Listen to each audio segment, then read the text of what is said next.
Hello everyone. Welcome back to the channel. Before you get too far into this great tale from the past, please like the video and leave a comment saying what time you are watching this video and where you are tuning in from. Please subscribe. Now settle in. Li Wei's journey began not with a ship's whistle, but with the quiet desperation in his mother's eyes. In the sun-scorched fields of Toishan, Guangdong, the earth was tired. Floods had swallowed their harvests for 3 consecutive years, and the family's debts, like a coiled serpent, were tightening their grip. He was 19, a boy with the hands of a farmer and the heart of a scholar, yet all his knowledge of ancient texts could not feed his siblings. The village elder, a man who had seen too many seasons of want, told stories of Gum Shan, the Gold Mountain, a fabled land across the great ocean. He spoke of rivers where gold shimmered like fallen stars, a place where a man could make his fortune in a few seasons and return home to live like a king. For Li Wei, it was not a king's life he sought, but the simple dignity of a life free from debt. He was the eldest son, and the weight of his family's future rested on his thin shoulders. The passage was a cruel bargain. He had sold himself into an indentured contract to pay for the voyage, his future labor bound to a shadowy merchant. The ship, a creaking, foul-smelling tomb of wood and iron, was packed with men like him, each clinging to a similar desperate hope. The air was thick with the scent of unwashed bodies, stale rice, and the lingering fear of the unknown. Storms tossed the vessel like a child's toy, and the churning gray waves seemed to mock their dreams. During the long nights, huddled with his companions, Li Wei would share stories from his village, tales of a dutiful son, a loving mother, and a promise of return. A man named Old Tang, with a face as weathered as a river stone, listened intently. Old Tang had made the journey once before, only to be swindled upon arrival. He warned Li Wei of the treachery ahead, of a land where the rules were different, and a man's worth was measured not by his character, but by the color of his skin and the size of his claim.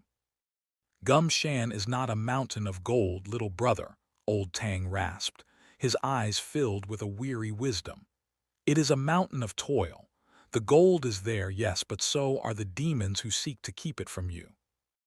Li Wei listened, but his resolve remained unbroken. The memory of his mother's tears was his shield, and the promise of a future for his family was his sword. He would face any demon, endure any hardship. He had come too far to turn back now. San Francisco in 1851 was not the golden city of his dreams. It was a cacophony of languages and a chaos of makeshift structures. The air, far from being pure, smelled of salt, sawdust, and the raw ambition of 1,000 men. After a perfunctory inspection, Li Wei was herded onto a waiting wagon, his contract, a flimsy piece of paper, now his only identity. The merchant, a slick-haired man with a greedy glint in his eye, wasted no time in assigning him to a labor gang. They were sent to the foothills of the Sierra Nevada to a mining camp called Happy Creek.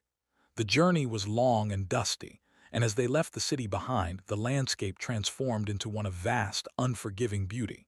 But Li Wei had no time for beauty.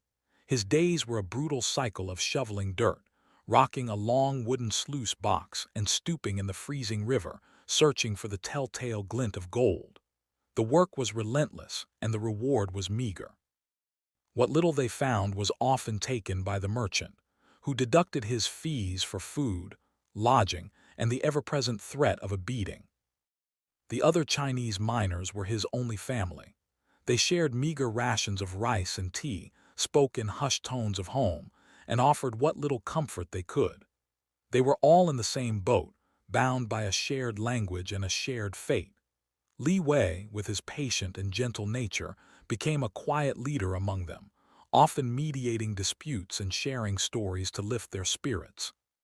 But the miners of other nations, particularly the Americans and the Irish, saw them as rivals, as outsiders who were stealing their fortune. They called them cruel names, laughed at their queue braids, and saw their diligent work ethic as a threat. Fights were common, rocks were thrown, and the fear of a sudden, unprovoked attack was a constant companion.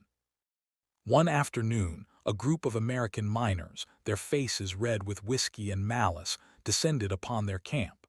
They overturned their sluice boxes, scattered their meager provisions, and broke their tools. The older miners recoiled, but Li Wei, his heart pounding with rage, stood his ground. He held up his shovel not as a weapon, but as a symbol of his labor. "We came to work," he said in his broken English, the words feeling heavy and foreign on his tongue. "Just to work, we take nothing from you." The ringleader, a hulking man with a bushy red beard, laughed and spat on the ground. "This ain't your land, Chinny. This is American gold."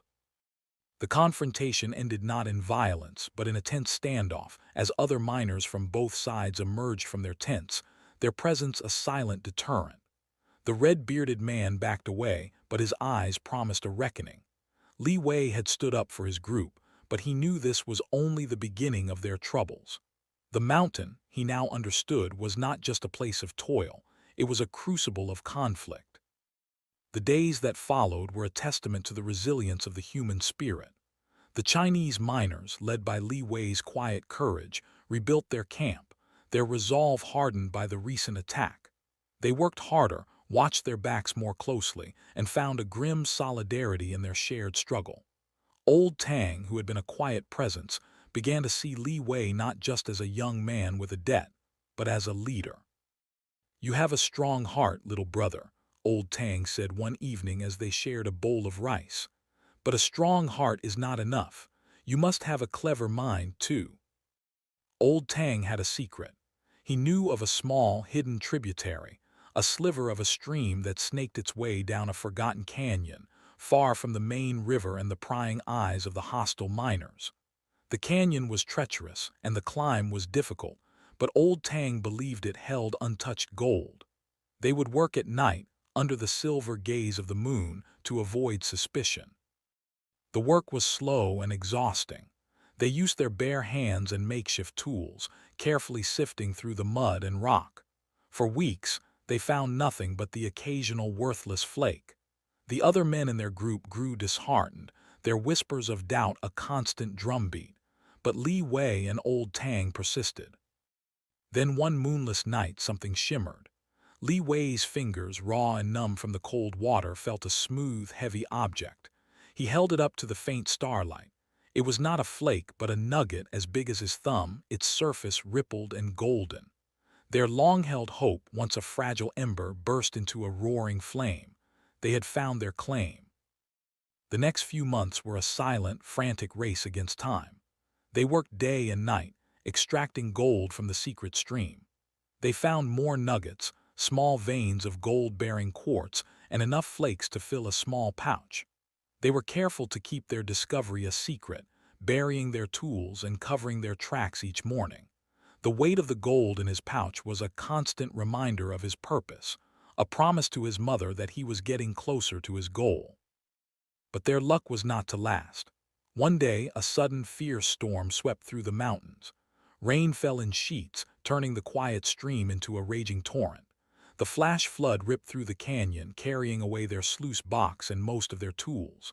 The mudslides buried their claim, and when the sun finally emerged, the landscape was unrecognizable. Their secret spot was gone, their work of months swept away in a single night. Li Wei stared at the devastated landscape, his heart heavy with a profound and bitter disappointment.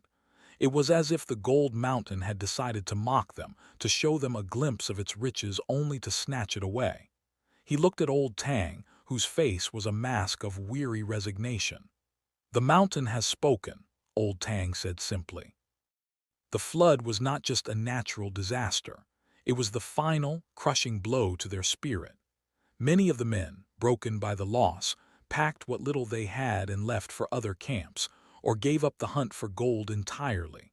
Li Wei and Old Tang were left with nothing but the small pouch of gold they had managed to save. Li Wei, however, was not broken. The disappointment was there, but it was tempered by a new understanding. The mountain's shadow was too long, its riches too guarded. He had faced the journey, the labor, the hostility, and the caprice of nature, and he had learned that chasing a dream could also mean losing a part of himself. He realized that the true Gum Shan was not a mountain of gold, but a place where one could build a new life. He and Old Tang made their way back to San Francisco, the small pouch of gold now their entire life savings. They found that the city had grown even more chaotic, a swirling vortex of men seeking to build a new life. While others sought gold in the earth, Li Wei saw a different kind of fortune to be made in the city itself. The city was a place of endless needs. Men needed to eat, their clothes needed to be washed, and they needed a sense of home in the midst of the chaos. Li Wei had a skill he had long forgotten. His mother had taught him to cook, to take the simplest ingredients and transform them into a feast. And Old Tang, with his old man's wisdom, had saved a small stash of seeds. They pooled their money and rented a small, rickety storefront in a corner of the city that was beginning to be known as Chinatown. They called it the Golden Dragon Eatery. Old Tang tended a small garden in the back, growing bok choy and other greens, and Li Wei worked tirelessly in the kitchen, the scent of ginger, garlic, and soy sauce. Thanks so much for watching. If you enjoyed this video, don't forget to hit that like button and subscribe for more. Drop a comment below. I'd love to hear your thoughts.